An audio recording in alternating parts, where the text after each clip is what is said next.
Good morning to all of you.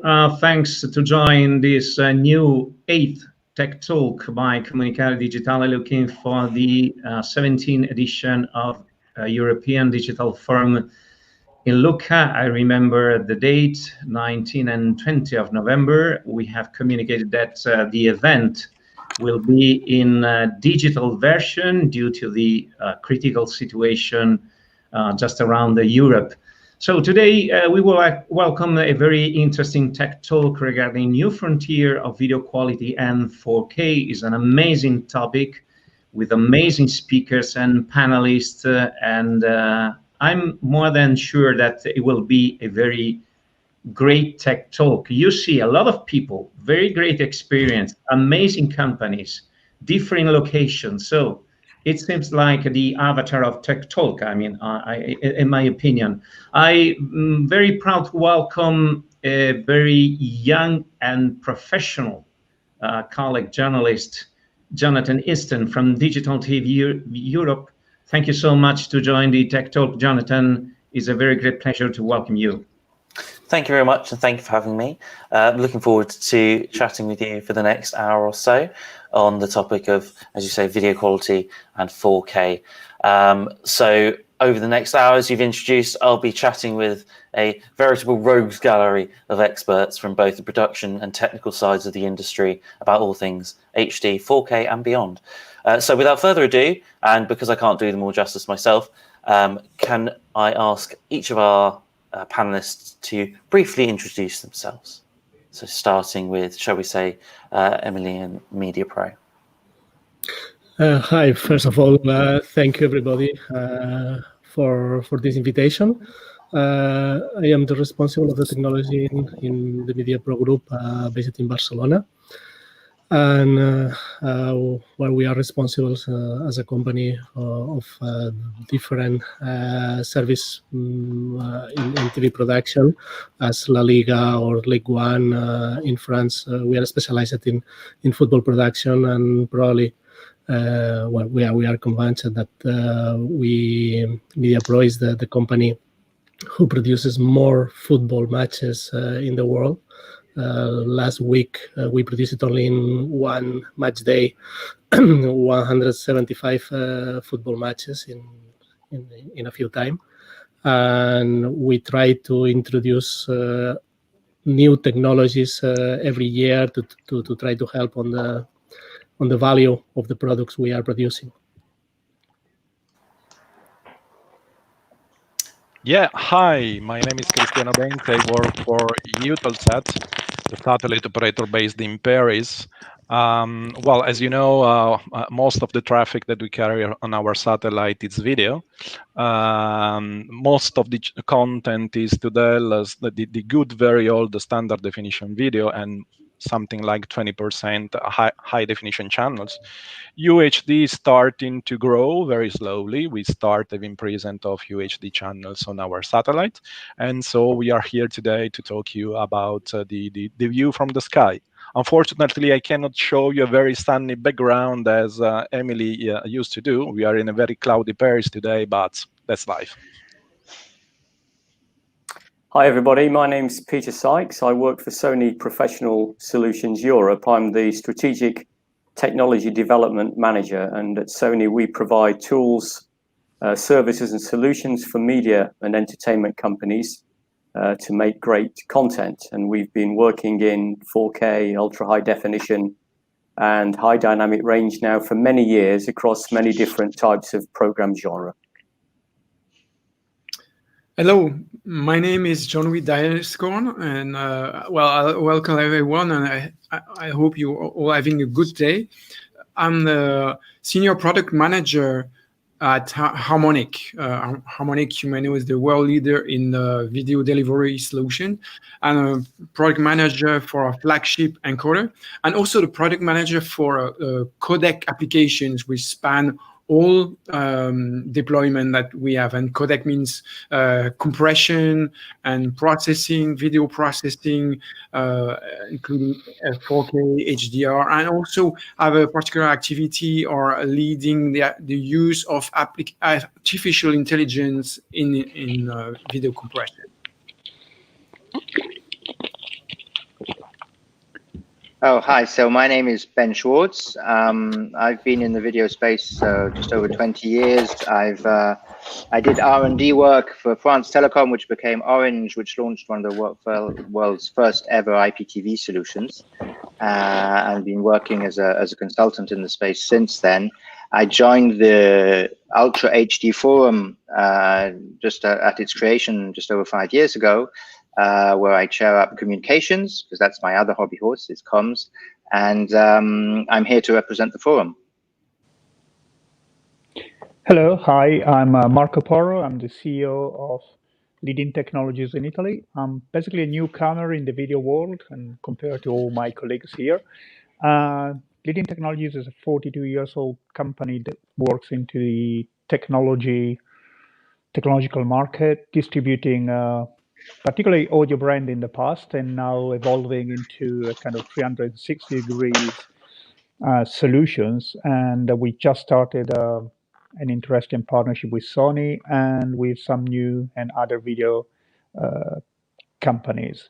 So, as I said, kind of new into this world, but I'm very passionate and interested in sharing my ideas and learning as much as I can. Thank you. Hello, everybody. I'm very happy to be here. My name is Luca Moglia, and I work as a solution engineer senior in Akamai Technology. So, of course, I'm happy to be here because Akamai has a privileged position for the OTT world, since Akamai is running the biggest edge platform, and we are delivering from, let's say, 15 to 30% of the internet traffic. So I will provide a point of view from the eyes of the leading edge platform. Thank you. Perfect. Well, thank you all for introducing yourselves. First thing I wanted to talk about was just quite a broad topic, which anyone can really pitch in on, about whether 4K, which has been considered really the next big thing for about the past decade, whether it's in the mainstream yet for viewers, for production. So whoever wants to kick us off talking about that, feel free. Oh, I think you need to unmute yourself. Okay. I forgot we've been muted. Ben. That is exactly one of the things I came here to talk about. Andrea, if you could just put my first slide up, and I'll tell you why we believe that it's very much in the mainstream. We're launching, and actually today, literally half an hour ago, this went live on our website. So if the paint is still wet and there might be a few bugs there, but you can actually go and check that up on ultrahdforum.org. So we're an organization that just exists to promote Ultra HD technology, and you can see that amazing growth there. And it doesn't look, as we speak today, that even these amazing slowdown and the lockdown, curfews, all the difficulties we've been have slowed it down yet. We're talking about a system with 65% compound annual growth rate. And just quickly to say what we mean by this, it's not, we spent a lot of time thinking about this 5 years ago. What is the next generation of video technology, TV technology? And of course, 4K is a key component. If you push yourself back 5 or 6 years, or you talked, Jonathan, about 10 years ago. I mean, 10 years ago, the future was just, and more resolution was just 4K. So now there's a lot more to those bar graphs there than just 4K, but the huge majority of them are. We're talking about 190 customer-facing services. That's what we measure. So wherever you live around the globe, there are 190 different services you can address. The first of them in 2013 was, of course, YouTube. But we are tracking 450 million subscribers that have some kind of access to some kind of 4K content. So, I mean, that was just to give you a really quick answer, a resounding yes. Jonathan, does that help? If I can if I can add, a comment on what we have just seen.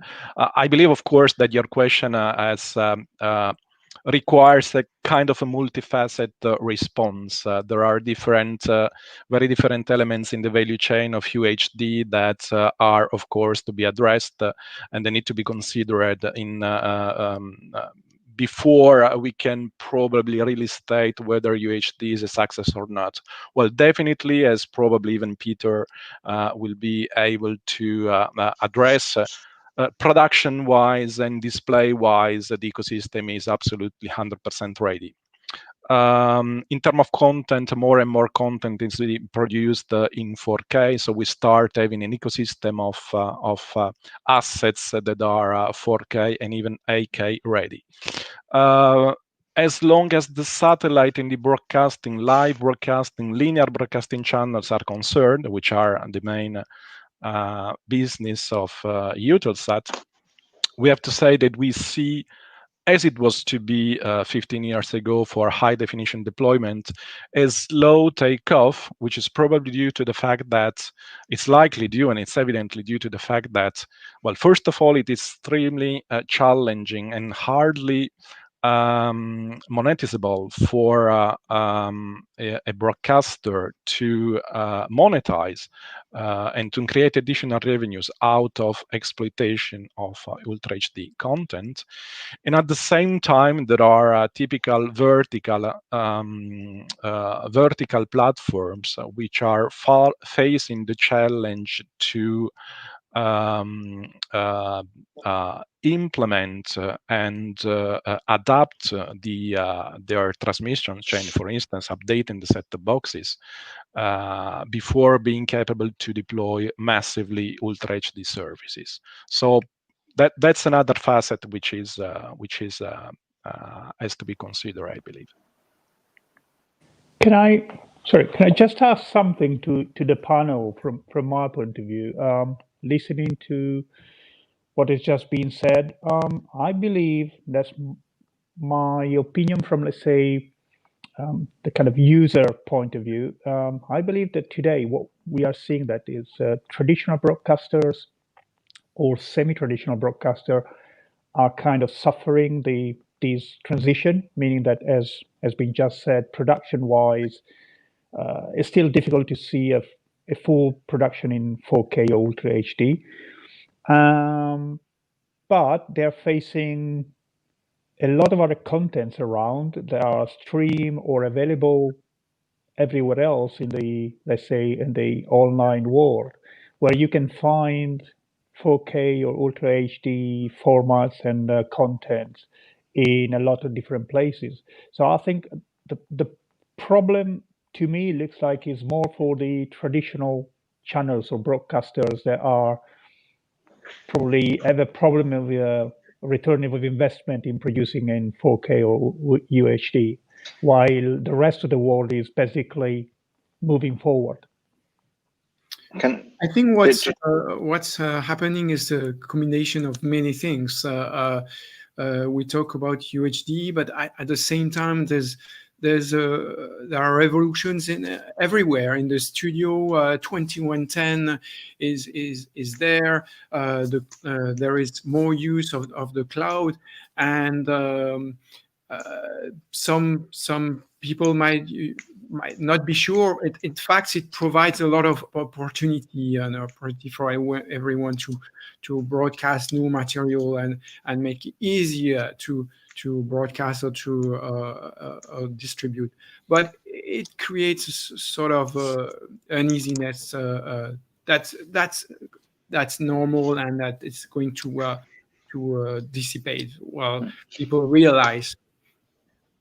But to answer Marco's question, in the tracker, which I showed you some data of, there's an interesting data, which is a bit mind-boggling. I mean, it's one of those moments when you think about it.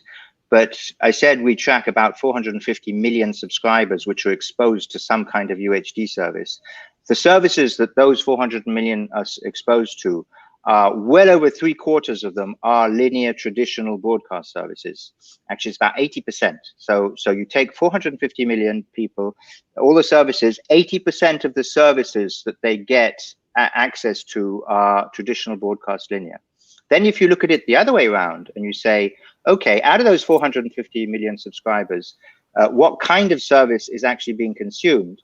And then it's well over half of the content is obviously VOD content from OTT platforms. So when you're saying the investment for what I'm saying is when you're doing subscription VOD and you put some investment to get your UHD content out there, boom, if you're called Amazon, if you're called YouTube, if you're called Netflix, you immediately hit a subscriber base of hundreds of millions of subscribers. And when you're doing broadcast, you don't. So that is one of the issues that UHD is facing in its development. Hi.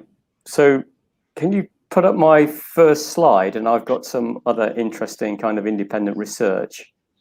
And if it's possible to put the first slide up on the screen. So this is looking at it from a slightly different point of view. And I'm not sure how clear the table will be for the viewers on the various screens. So just let me explain a little bit about this research. This is from an organization called IABM. And IABM is an industry association that represents technology vendors. So as vendors, we're always very interested to find out what's happening in the market from our discussions that we have with customers, but also from the independent bodies.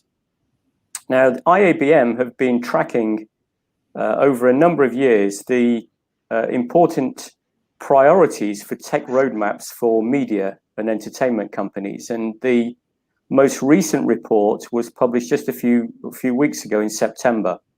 And it's really this report plotting the course for the media technology industry. Now, the interesting thing is that IBM produce these reports probably about every 6 months. And it's been interesting to see the difference through the pandemic.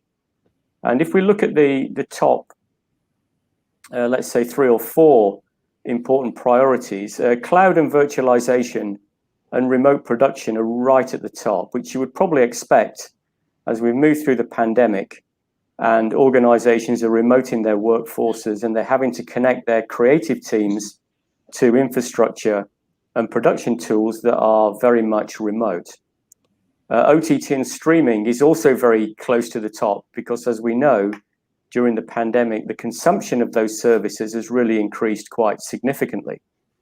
But also on that list, about 5 or 6 down, there was the arrow which pointed to, there it is again, to imaging, high quality imaging.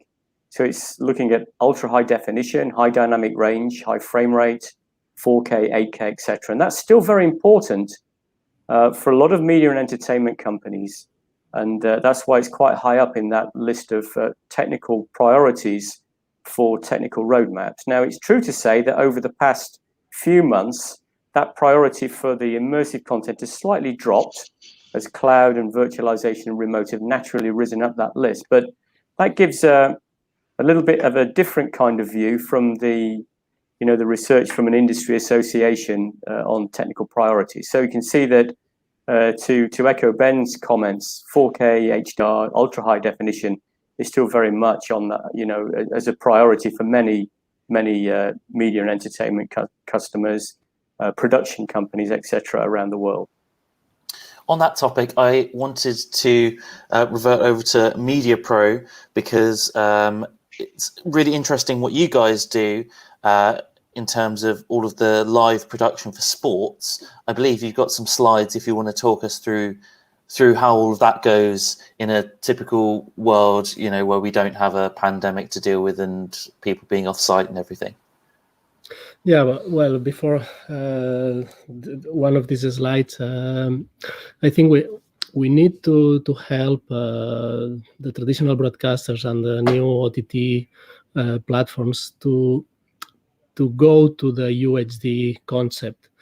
When we try to speak, when we speak about 4K, really we're speaking about more resolution. And technically, we know that more resolution probably is not needed. Is really something needed only when you have a very big screen and you are watching TV very, very close to the screen. If not, the quality in 1080p is enough in terms of resolution. But what really increases the interest and the sensation of more quality is the HDR concept. We think we have the opportunity to change the expression we are using traditionally, because it's more easy to say 4K than UHD, HDR. That's more long and probably more complex. And trying to sell the concept of UHD is something we can consider with 1080p resolution, always in progressive. This is something mandatory, but with HDR included in the format. If we consider this, we will be more easy to develop the UHD deployment in traditional markets. Here we can see a little explanation about what we have for live production for sports. We have up to 95 OB bands in HD and UHD working worldwide. In terms of numbers, we produce more than 12,000 productions per year, and we are producing the major competitions, or the most important competitions in the world in football, and not only in Europe, also in North America and South America. And basically what we consider, if we go to the second screen, or the second slide, we decided to go to UHD in 2015, doing the first test using cinema cameras, the Sony F55, with cinema lenses. It was a very interesting experience because we discovered that the quality we can see on the screen is really very, very well, but we don't have the wow effect that we expect, because we increased the resolution, but nothing more. The evolution of this project was based on we needed to jump directly to the HDR concept. We started using a double production with two different OB bands, one for the HD feed or for the HD feeds, and another one for the UHD feeds. And finally, we decided to go to a simulcast. That's the only way to produce the real production. No? Now we produce it 245 matches, and one of the most important things is to have the best quality in HD, because it's where we have all the consumers, but with the warranty of the wow effect in HDR. To do this, we needed to set up all the conversions for the simulcast. We need to change all the gamma curve, and we need to use our own lookup tables to convert these signals, and to be sure that all kind of situations during a football match, sunny day or during the night, or if it's raining or something like that, we need to be sure that all the HD feeds we are producing are in the best conditions as possible.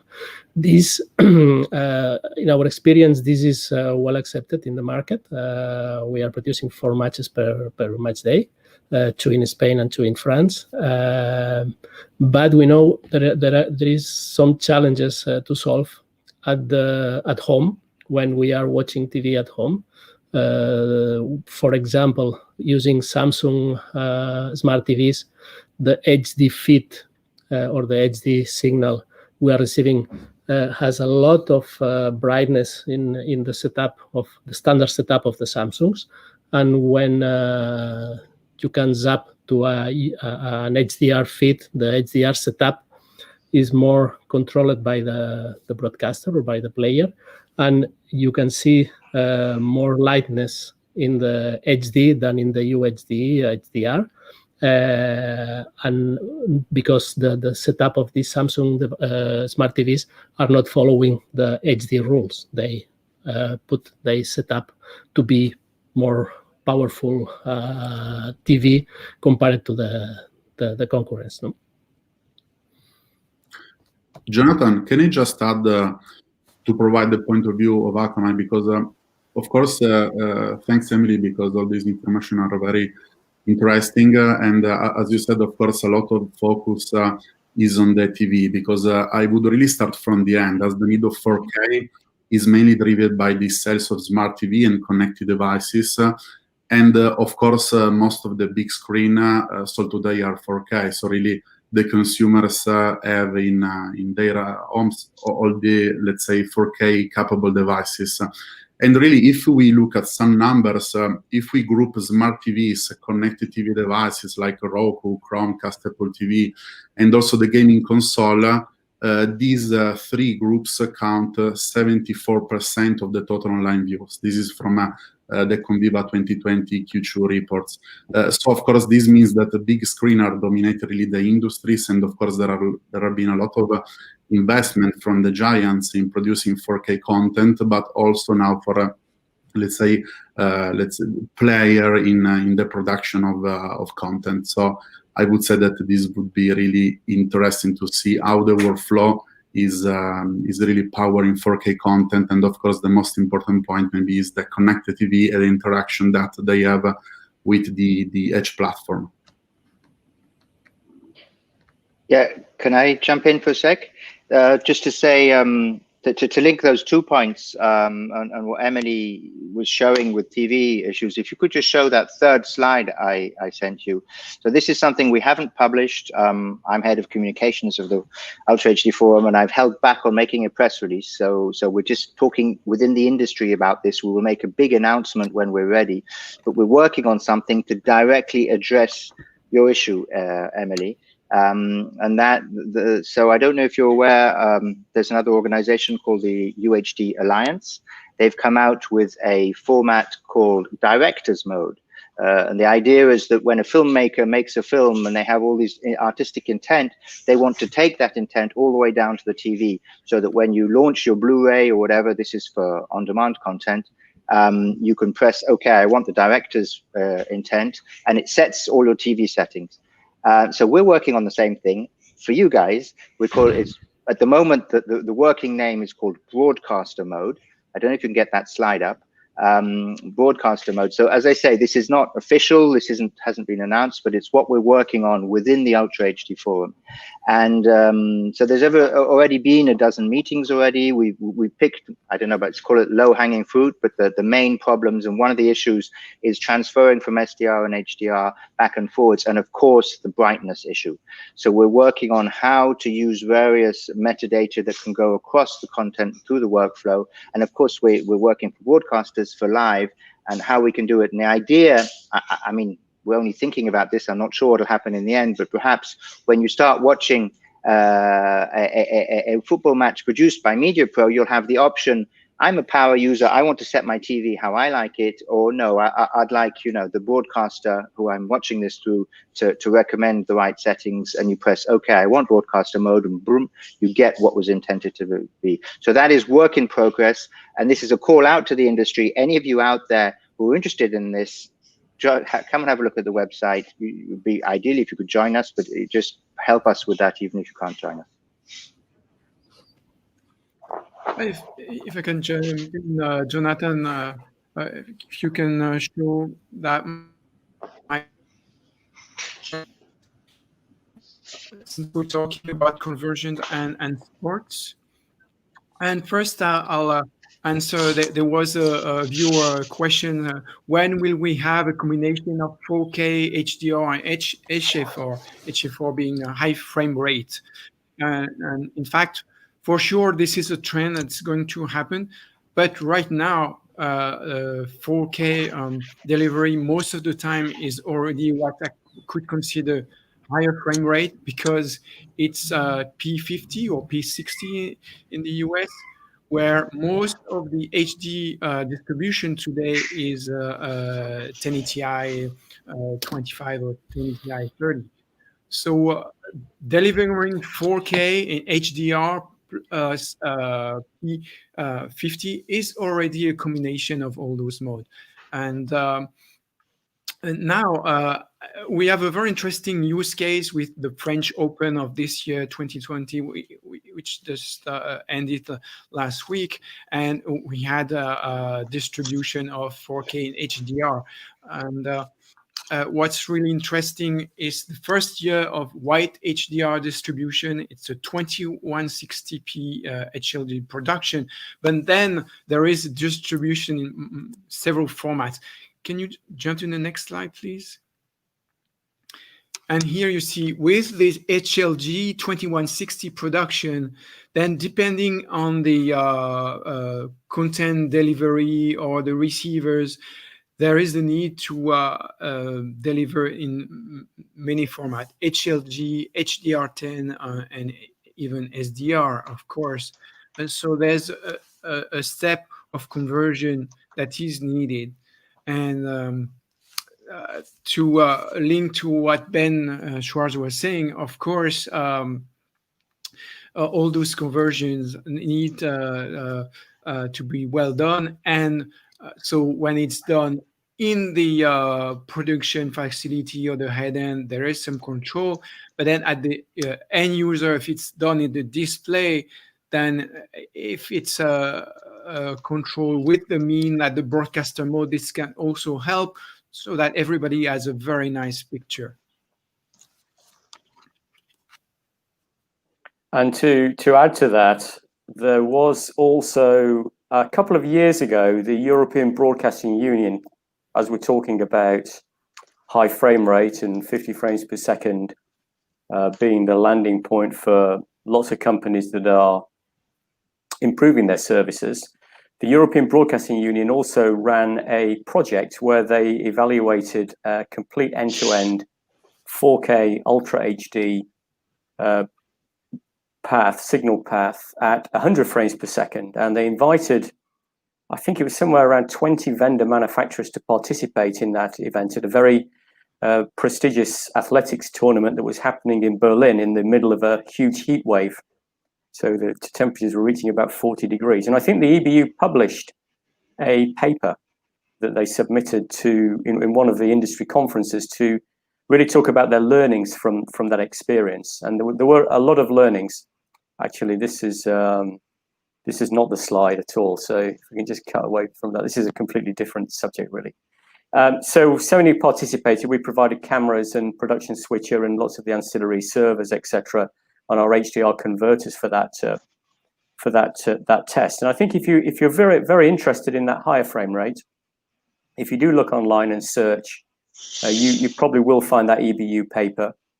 It was highlighted during our IBC 2018 press conference where the EBU did speak. So if you want to learn a little bit more, you can check out those resources, either YouTube for the press conference or the EBU site for more information and a technical paper. Before we go on, I just want to say that at the end of this, we'll have a brief period for questions from the audience. So if you do have any pressing questions, topics that you'd like us to discuss that we haven't got to, please feel free to send them across and we'll get to them at the end of the show. One next topic I wanted to talk about was not just video quality isn't just to do with the fidelity of the image. It's also, certainly when it comes to live video and live coverage of live events, to do with latency. And how is that being addressed? I think that Luca, would you like to speak about that in terms of content delivery? Yeah, of course. Thank you. So, of course, the my point of view is that nowadays there are technology that are really improving the latency. Of course, any kind of chunked streaming like HLS Dash has a latency that would be around 10 seconds. And this is, of course, not enough to be to have a comparable latency with the broadcast live channels. So the industry now did a new format that is called a CMAF, Common Media Application Format, that is basically helping to speed up the latency of the live experiences, and of course also with iOS 14 that now we all have on our iPhone devices. Also, Apple now created a low latency HLS format that would be able to have an end-to-end latency of around 3-4 seconds. So of course, this is something that all the industry is looking at with a lot of, let's say, interest, I would say.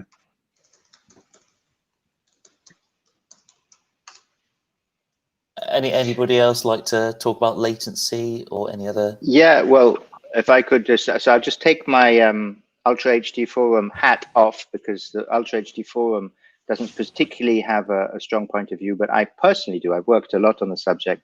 Let me just make a very brief parallel. Not talk about latency, but talk about what used to be a problem for many years, channel change time. In the old days, we had analog TVs, and when remote controls were first implemented, channel change was almost instantaneous. Then we went digital between the 80s and 90s, depending on markets. And because of MPEG-2 iframe state, channel change time generally became to be accepted at 2 seconds. And those of us who are older remember, it was a bit of a, it was long 2 seconds, but we ended up, that became the industry standard. And for many years, 2 seconds, a couple of decades, 2 seconds was the standard channel change time. Then we moved to IPTV in the years 2000, and the very first IPTV channel change seconds were absolutely atrocious. They were 8-10 seconds, totally unacceptable. People couldn't live with it. But rapidly we got back to about 2 seconds, because that was the standard that people were used to. And then Microsoft invented this new fast channel change technology and got channel change to below half a second. And they had so much marketing clout that they absolutely convinced the whole industry that we had to get channel change time below half a second. And I mean, it was crazy, because sure, it's a little bit nicer for your channel to change in 0.4 seconds rather than 0.8 seconds or something. But fundamentally, nobody's going to change their service because of that. Now, to talk about what we're talking about here, we have the same issue with latency. A latency beyond 10 seconds, I agree, is not acceptable in today's world. But then, and once you're talking about CMAF and you get it, live broadcast is 5 seconds. I mean, Emily, you can tell us, you're a specialist. I don't think you can get much below 5 seconds. So I don't understand why the industry is, I mean, I do understand why, but it doesn't make sense for the industry to be pushing so hard to get below 1 second latency. I mean, we need that for surgeons to operate in the field or whatever, but for live sports and stuff like that, when we're somewhere between the 5 and 10 seconds, we're fine. And a little bit better is, but again, people will change service if their latency is a minute or something, as we've seen in the past. They won't change service if we manage to get it between something like 10 seconds to something like 6 seconds or something. So I think we need to put things back into context. This is important when it's way out of scale. Once we've got it to something that's acceptable, it's the vendors and it's the market that's pushing this forward. I don't think it's a consumer demand once you get below 10 seconds. I am not sure about this. It depends on each market. Obviously, if there is only one broadcaster in OTT sending the match you are watching with 30 seconds of latency, probably you cannot be worried about this, because it's the only you can see. If you like to hear a radio because you are more follower of one of the radio speakers and you are trying to synchronize the radio with the video, obviously this will be a problem. And in some markets, the radio speakers has a lot of fans. And well, for example, to solve this in La Liga in Spain, we are sending different audio channels with the radios, or the most important radios that the fans likes. No? But in other markets where there are not only one broadcaster sending or broadcasting the same matches, here we have big problems, because if you are if a city is following their club, and you start hearing the goal, and you are watching the ball in the center of the pitch, the sensation of you are a loser because you're watching later absolutely all is very high. And I think is very important. Two different things. One is the best latency as possible, and the synchronization between devices. Because sometimes you have different devices in the same place, and you are watching something in your iPad, and you have the same signal in your TV because you have a second screen application, and usually you don't have a correct synchronization between the OTT and the digital terrestrial television, for example. No? And probably is a challenge to, in my opinion, to have for sports live transmission to have an acceptable latency, but if possible, the synchronization with all the devices. I think probably is impossible, but that's a challenge. At the end of the day, yeah, latency gets important only when you have a term of comparison.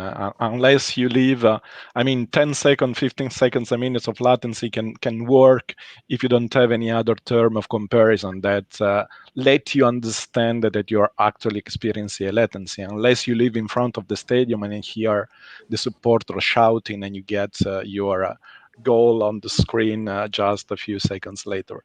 But I would like also to mention another point that is intrinsically connected to quality that we is kind of the elephant in the room. We didn't talk about that so far, but it's not only the latency, which is an important parameter, but it's also the actual throughput itself, which is getting to the customer. Of course, the higher the quality that we want to deliver to the customers, the higher the throughput, the compression throughput has to be in general.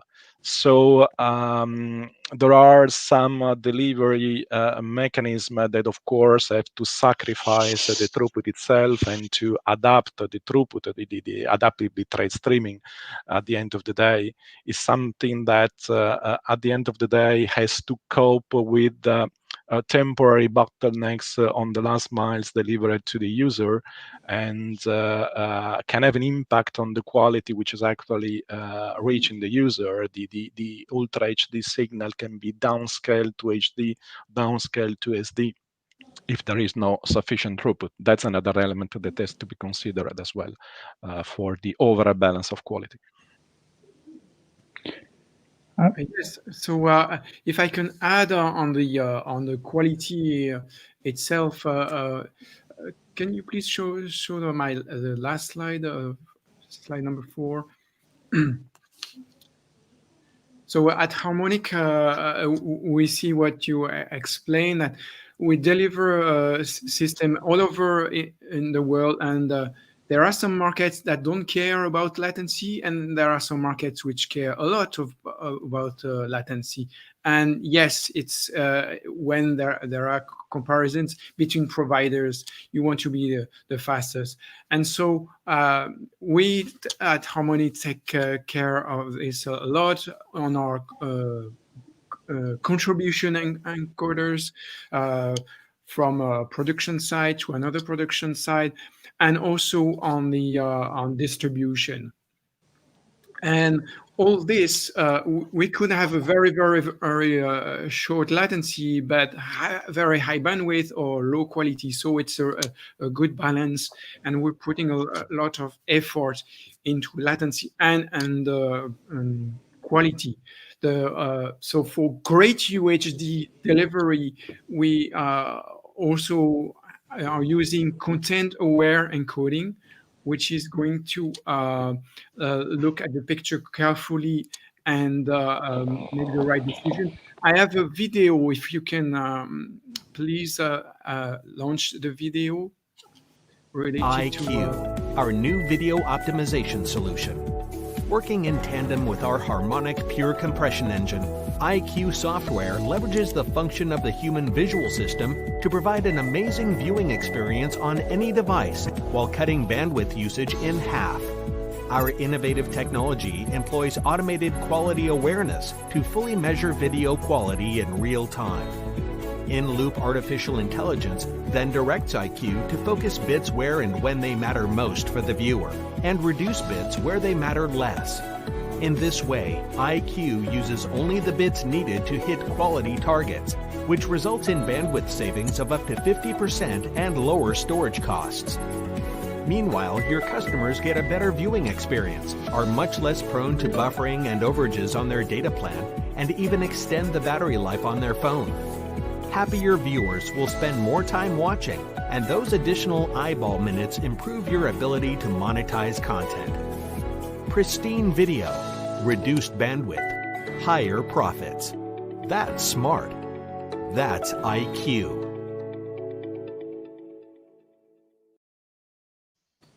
Thank you. And in fact, this IQ technology is using the same latency that for the distribution.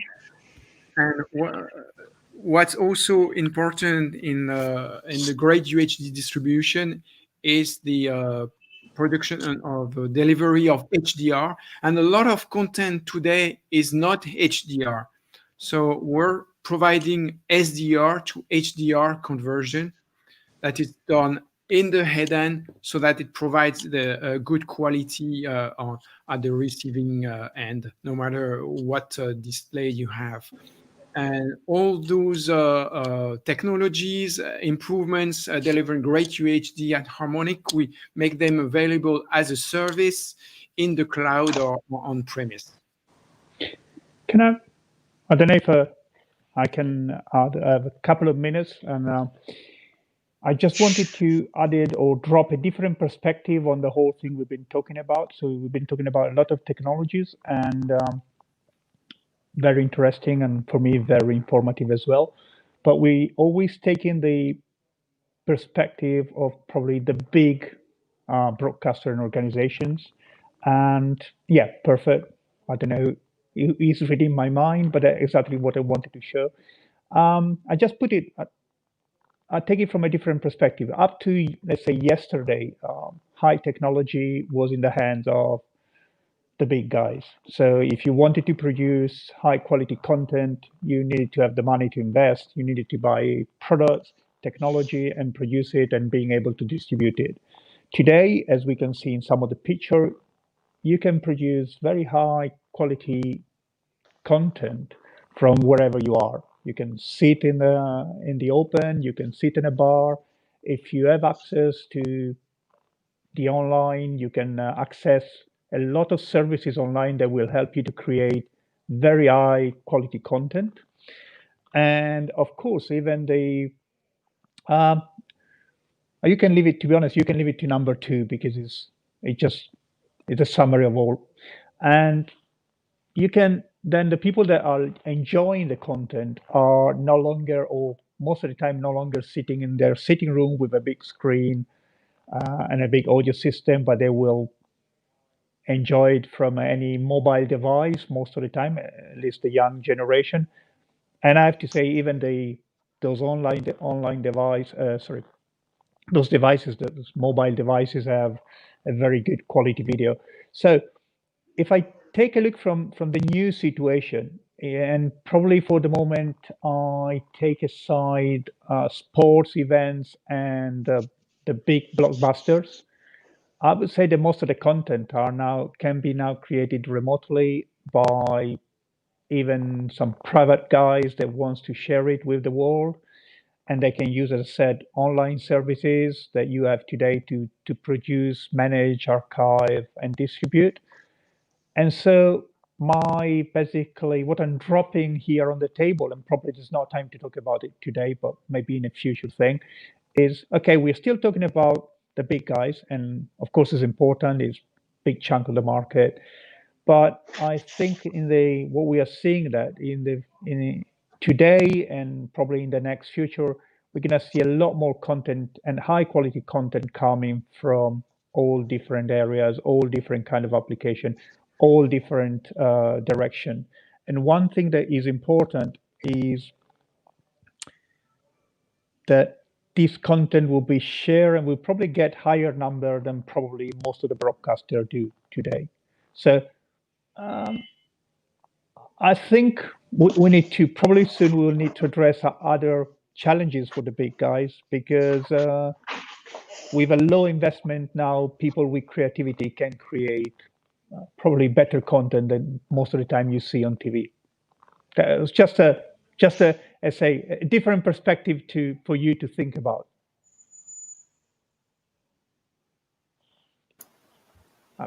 Oh, Peter, you're on mute. Unmute. Always have to do it.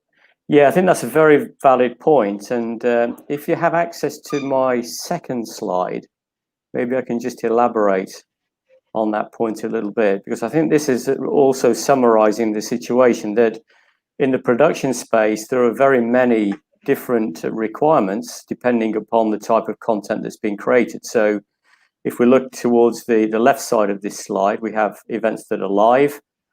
On the right side, we have events that are scripted. Then we have high budget, large productions at the top and lower budget, modest scale productions at the bottom. And for a vendor like Sony, we have to think about how we can address all of these different needs at the right price point, at the right quality, etc. So if you just hit the button and animate the slide, go to the next part. Actually, there was a build which didn't happen then on the slide. I don't know whether it's if it's not working, but this is a good example anyway. So for the high value live production, we have a system called SR Live. For the scripted large scale high value productions, we have cinematic workflows with cameras such as our Venice and FX9 cameras. And then at what we would call the entry level, we have a system called Instant HDR, where a single camera operator can set the camera to Ultra HD, to hybrid log gamma, which is an industry standard high dynamic range curve, and they can create content which can then be streamed to YouTube, for example, at a very low cost with minimum requirement for complex post-production. But each of those applications has its own challenges. And if we look at live, a very important point here is that if an organization is setting up an HDR service and they want to create high dynamic range, at the same time, they have to create standard dynamic range content as well, because the majority of people that are watching around the world a large event will be watching in standard dynamic range. So the ability to have a single truck set to either operate in hybrid log gamma, for example, or in Sony's S-Log3, one crew, one workflow, and then to simultaneously distribute that content in industry standard HLG or PQ and standard dynamic range to happy viewers, whilst keeping as close to possible to existing operational practices, adhering to industry standards, and delivering the images as they've been seen in the truck to the viewers is very important, because when we operate and look in the truck, the pictures that are created are absolutely fantastic, and it's important that they get to the home in as high quality as possible. And this is basically a slide that just reiterates what I was talking about in terms of vendors having to address those different parts of the market, and these are some of the terms that we use. And if we very briefly, just for 30 seconds, go to the last slide. This is the last slide, which for people who are interested, I know there are many hundreds, maybe thousands of people watching this session, that for those who want to learn a little bit more about the basics of HDR or the instant HDR, the cinematic workflow, and the SR Live that I just had on the previous slide, or how to monitor in HDR, we have an activity called Rewrite the Future. You can see the URL there, pro.sony/rewrite. We have a lot of case studies, white papers. You can see there's a HDR white paper for live here, and lots of webinars, most of which have already been recorded and are available to view. So yeah, just to pick up on that previous point, which was very important.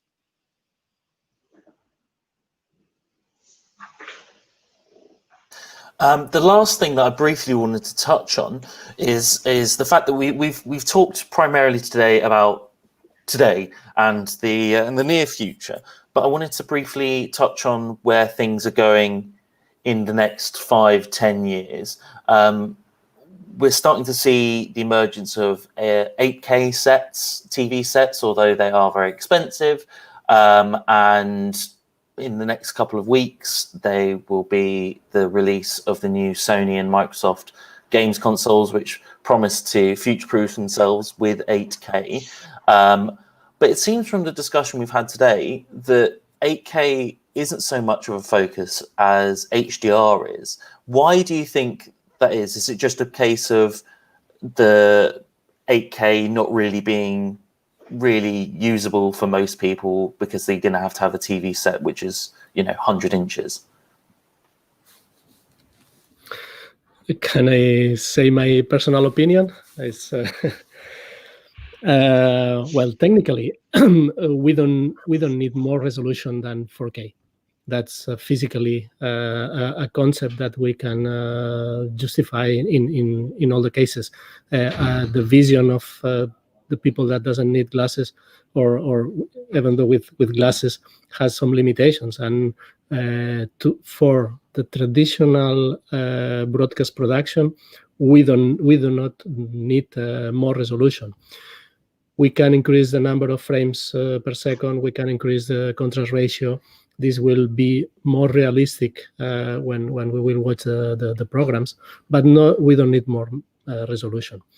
We can produce with more resolution if we go to other markets, to the augmented reality markets, where we are following a scene with special glasses and 360 screens and all of these kind of technologies in terms of delivery. Or we can use 8K cameras to produce in another manner, using cropping automatic followers for automatic production, or to crop using only the camera without the need of pan tilt systems. These kind of uses, but for broadcasting or for traditional screens, we do not need 8K resolution, in any case. Jonathan, may I add that I think that really on top of the 4K, 8K, we need to discuss about the multi-device world that we live in, because on top of the resolution, that are other factors like codec, like the resolution, like protection, DRM, watermarking. So of course, we are seeing that there are two phases. One is the fragmentation, that it's so clear. And the other phase, it's really that there are some convergence, let's say, work, like I mentioned CMAF, there is around the DRM, the CBCS mode. There are maybe some joint forces around quality of experience. So I really think that it's like a tug of war now between the consolidation and the fragmentation. And I think that the next 5 years will be that kind of work, really, between consolidation and fragmentation. Does anyone else like to contribute to our little brief talk about 8K before we wrap up? I'll do just one quick thing. Sure. There is it's probably related 8K, but the future in general, as you mentioned before. And again, I think sports, or better this time, esports are what is pulling everything into that direction. Because if we talk about esports or those kind of events that are becoming more and more popular, I think we are moving towards the era where interaction will be at a very high level. I mean, probably people will be able to choose what to see, to zoom in and out. And at that point, probably, because we are not talking real things, but we are talking computer-generated images. At that point, you probably need the resolution, because people might want to zoom in into the screen. But again, the resolution will only be just one small part of this new era, basically. And I myself have difficulties in understanding it, because I'm not that young. I'm not part of today's generation, unfortunately. And but I can see that with esports starting to open up what we today call TV or video content to a whole new world and a whole new situation, with a lot of interactivity, and where you need dynamic range, of course, and you need resolution, but not because you have a very high resolution screen, but because people would like to zoom in and out in the best possible way. I'd just like to make one point on that, zooming in and out, is that, and I'm not speaking on behalf of the forum, which has put a position on 8K out on the website. This is a personal view. I worked a lot on this subject over the last 20 years. And one of the things we forget, a lot of people around this table have some level of professionalism in the video space. And I'm sure Emily actually knows how to produce something. And we forget that the normal people, our users, our viewers, don't actually know how to make video. I mean, just think of it. One of the worst experiences at the end of an evening at a friend's house is when they say, let me show you my video from my holiday. Most of us just don't know how to create nice video. And so allowing people to navigate inside a video, to create their own experience, will be something that will be possible in the years to come, but it'll have to be assisted by some kind of AI technique, something, I don't know, just giving somebody the joystick to navigate. They all say, wow, this is fun, and they play with it. And then after 5 minutes, they go back to a professional edit, because it's difficult to explain, but creating a quality video experience requires a combination of artistic ability and technical ability. And unfortunately, most of us don't have that training or ability. So I strongly believe in that use case, but I think it needs to come either with the producer creating multiple feeds within the feed, but still being produced, or some kind of AI assistance. You can't just give people free rein and say, here's this 8K content, 16K content, and you have a window you can navigate. They'll need help. Perfect. Well, I think we are just out of time there. I'm sure we could carry on talking for much, much longer. But thank you all for joining me in this, and I'll hand you back over to Andrea to round us out. Thank you so much, Jonathan. I appreciate a lot of your job. Very interesting 1 hour talking about the video quality and 4K. Thank you to all the speakers, Cristiano, Emily, Benjamin, Peter, Marco, Luca, and Jean-Louis. Appreciation even from the viewers, because we were very close to 1,100 viewers during the live. So a very giant results in terms of appreciation from the audience. So congratulations to all of you for this amazing result. Just a quick information for the European Digital Forum in Lucca. From today, we will give the opportunity to make an inscription to attend the digital event, and we assure a very great event again for the future. So thank you so much to all of you. Next week, again, at noon, discussing about new contents and new editors. I anticipate, for example, the participation of Right Play, Disney and Warner Media, and Vativision, the Vatican OTT solution. We'll look at Tomasini coming from Vetria. So quite interesting, again, tech talk for the next week. Again, gentlemen, thank you so much for your amazing discussion. Thank you, Ben. And all the best for the Ultra HD Forum Association. And have a great day for all of you. And now appreciate the solution about sports and Liga by MediaPro. Bye-bye. Thank you. Bye. Bye. Bye. Bye. And it's back to win in this restart of La Liga Santander. In the restart of La Liga.